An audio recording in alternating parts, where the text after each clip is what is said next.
শাহরুখ খান অনেক superhit cinema উপহার দিয়েছেন, হয়তো সামনে আরো দেবেন, কিন্তু নানা কারণে পুরো ক্যারিয়ারে অনেক ছবির প্রস্তাব ফিরিয়ে দিয়েছেন এই তারকা, যেগুলোর মধ্যে অনেক ছবি পরে সুপারহিট হয়েছে। দর্শক, জেনে নেওয়া যাক এমন 10 সিনেমার কথা।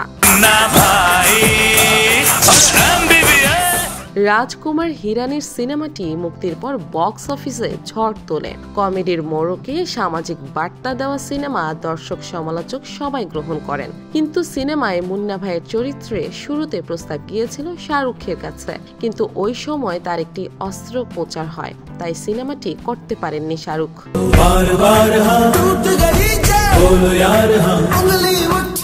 আশুতোষ গোয়ারিকরের সিনেমাটি অস্কারেও মনোনয়ন পেয়েছিল। আমির খানের চরিত্রে প্রস্তাব পেয়েছিলেন শাহরুখ, কিন্তু শিডিউল জটিলতার কারণে সিনেমাটি করা হয়নি তার। রাকেশ ওম প্রকাশ মেহরার সিনেমাটিও গিয়েছিল শাহরুখের কাছে, কিন্তু অজয় রাঠোর চরিত্র প্রস্তাবে রাজি হননি তিনি। সেটিও অন্য সিনেমার সঙ্গে শিডিউল জটিলতার কারণে। পরে ছবিটি করেন আমির।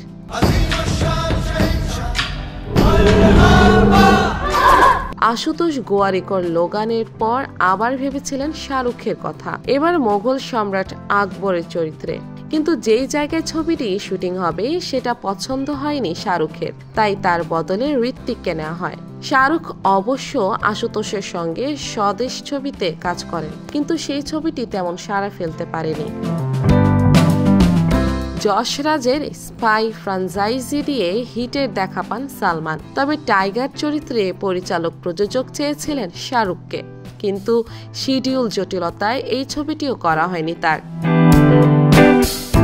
রাজকুমার হিরানির আরও একটি সিনেমার প্রস্তাব পেয়েছিলেন শাহরুখ, কিন্তু হঠাৎ পাওয়া চোটে সিনেমা থেকেও তাকে সরিয়ে দেয়। প্রস্তাব যায় আমিরের কাছে।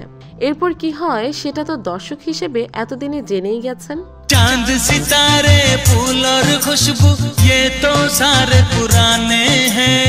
রাকেশ রোশনের এই সিনেমা দিয়ে রাতারাতি পরিচিতি পান ঋত্বিক রোশন ও আমিষা প্যাটেল। যদিও এই ছবির প্রস্তাব শুরুতে পেয়েছিলেন কিং খান, কিন্তু নানা কারণে সিনেমাটি করা হয়নি তার। অস্কার জেতা এই সিনেমায় থাকার কথা ছিল শাহরুখের। নির্মাতা ড্যানি বয়েল তার কথাই ভেবেছিলেন, কিন্তু পূর্ব নির্ধারিত সূচির সঙ্গে সাংঘর্ষিক হওয়ায় এই ছবিটিও ফিরিয়ে দেন তিনি।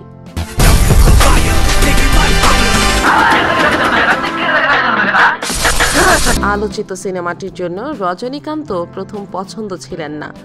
নির্মাতা শঙ্কর শুরুতে শাহরুখকে চেয়েছিলেন, কিন্তু নির্মাতার সঙ্গে বনিবনা না হওয়ায় সরে দাঁড়ান তিনি। एक एंटरटेनर खड़ा है, ये कानून के पन्ने नहीं पलटते, ये पंचलाइन लिखते हैं। এই ছবিতে নির্মাতা সুভাষ কাপুর, অক্ষয় ও শাহরুখকে নিতে চেয়েছিলেন। শাহরুখ প্রস্তাব ফিরিয়ে দেন। ছবিতে দেখা যাবে অক্ষয় ও আরশাদ ওয়ারসি জুটিকে। ছবিটি চলতি বছরেই মুক্তি পাওয়ার কথা।